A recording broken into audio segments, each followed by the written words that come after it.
The night the baby disappeared, the world narrowed to the size of a single hospital room. Room 214 at St. Augustine Medical Center was quiet in the way only hospitals ever were, never truly silent, but hushed, layered with distant sounds that blurred together. A heart monitor beeped steadily somewhere down the hall. A nurse laughed softly near the elevator. The fluorescent lights overhead hummed with an almost hypnotic persistence.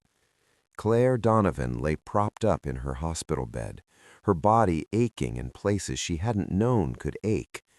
Sweat clung to her temples. Her hair was pulled back in a loose, uneven knot, strands sticking to her cheeks. But none of that mattered.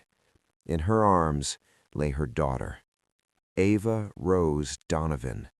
6 pounds, dark hair curling slightly at the crown, tiny fingers that flexed and curled as if testing the world she'd just entered. Her cheek pressed against Claire's chest, her breath warm and steady. Claire stared down at her, tears blurring her vision. For years, doctors had told her it might never happen. Years of appointments, of injections, of whispered conversations that ended in disappointment. Years of watching friends announce pregnancies while she practiced smiling through the ache. And now, somehow, here she was. "You're safe now," Claire whispered, her voice barely audible. "You're mine. Nobody is ever taking you from me." She kissed Ava's forehead, breathing her in, committing the moment to memory, as if afraid it might vanish if she looked away. Welcome to Shadows of Justice, where crime meets compassion. If you are new here, don't forget to hit the subscribe button, like, comment, and share. For returning viewers, thanks for sticking to the channel. In the plastic chair near the window sat Megan Donovan, Claire's older sister by 3 years. Megan's posture was stiff, her arms folded across her chest, one ankle bouncing nervously against the floor. Her expression hovered somewhere between tenderness and something darker, something sharper. "You should try to sleep," Megan said after a moment. "You look exhausted." Claire smiled weakly. "I just gave birth. I think I earned that look." Megan reached into her bag and pulled out a thin silver bracelet. It was delicate, almost fragile, with a tiny charm engraved with a single letter. A. "I got this for her," Megan said, holding it out. Claire's breath caught. "Oh, Megan, it's beautiful." "It was Mom's," Megan lied without hesitation. "I thought Ava should have something that connects her to family." Claire's eyes filled. She would have loved that. Megan nodded, swallowing hard. Claire didn't know the bracelet had come from a thrift store 3 days earlier. She didn't know Megan had stood there, fingers trembling, trying to find something, anything that made her feel like she still belonged. They had always been sisters, but never equals. Growing up, Claire was the light people gravitated toward. Teachers praised her, neighbors trusted her. When she made mistakes, they were forgiven quickly, brushed aside as temporary lapses. Megan was the storm that followed behind, too loud, too impulsive, too angry. By 18, she had become the disappointment, the daughter who dropped out of community college, the one her father shook his head about when he thought no one could hear. Claire never asked to be favored. Megan never asked to be overlooked. Life didn't care.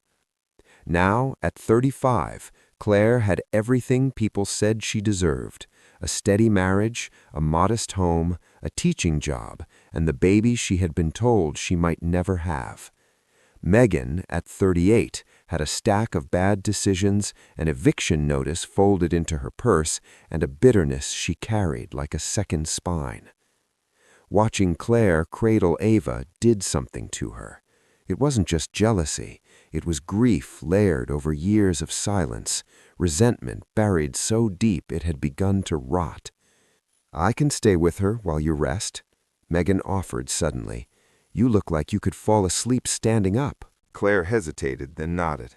"Okay, but only if you sleep too. You look worse than I do." Megan gave a thin smile. "Deal." Claire gently placed Ava into the bassinet, brushed a kiss across her tiny nose, and leaned back. Sleep took her quickly, deep and unguarded. Megan stood alone in the room. She walked to the bassinet and looked down. Ava stirred, letting out a soft sound. "You'll never have this," a voice whispered inside Megan's head. "Not really, not ever." She didn't plan it, not the way people plan crimes. It was a thought that crossed a line and kept going. She glanced toward the open door. The hallway was empty. The nurse's station was down the corridor, out of sight. Claire slept. Megan's hands moved. She lifted Ava gently, her heart pounding so hard she was sure the baby could feel it. "Shh," Megan whispered. "It's okay. I've got you." She tucked Ava inside her coat and stepped into the hallway. "You'll turn back," she told herself. "You'll realize how insane this is." The elevator doors opened. Megan stepped inside. When they closed, the sound felt final, like a lock snapping shut. By the time Claire woke, screaming Ava's name, her voice raw with terror, as nurses flooded the room, Megan was already in a taxi, clutching the child as city lights streaked past the windows. By sunrise, Ava Rose Donovan had vanished, and Hannah Leigh Cooper had been born. 18 years later, Hannah stood in the small kitchen of the only apartment she'd ever known and felt her world crack open. The argument had started over something small, college applications, money, curfews. It always came back to money. "You never tell me anything," Hannah snapped. "I don't know who my dad is. I don't know where we're from. I don't even know if Hannah is my real name." The moment the words left her mouth, something changed. Megan went pale. "What did you say?" she whispered. "Forget it. I didn't mean—" But Megan was already walking toward the hall closet. She pulled down a box Hannah had never been allowed to touch. Inside lay a hospital bracelet. Donovan, baby girl, mother, Claire Donovan. Hannah's knees buckled. "That's not my name," she said. "You told me—" "I raised you," Megan whispered, "but I didn't give birth to you." The truth came out in sobs. "I stole you." The world didn't explode. It tilted. Hannah called the police that night. Within weeks, a cold case reopened. News stations replayed an old photograph of a young Claire holding a newborn, her eyes hollow with grief. When detectives told Claire her daughter was alive, 18 years of mourning collapsed into a single sob. Megan turned herself in. The courtroom felt too small for the weight it carried. On one side sat Claire, older now, grief etched deep into her face. On the other sat Megan, shoulders hunched, hands shaking, and between them sat Hannah. She was taken deliberately, the prosecutor said, as an act of vengeance. Megan didn't deny it.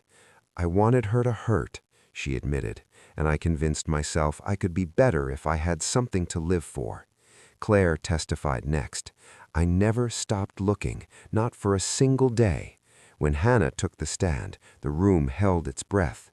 "Hannah stole me," Hannah said, "and that will never be okay. But she also raised me. She loved me. Both of those things are true." Sentencing came with rain. Megan received a suspended sentence with strict supervision, therapy, and restorative justice conditions. Justice tempered with mercy. Outside the courthouse, the three women stood together, not healed, not whole, but no longer running from the truth. "Maybe we start with coffee," Hannah said, and for the first time, the future didn't feel like a lie.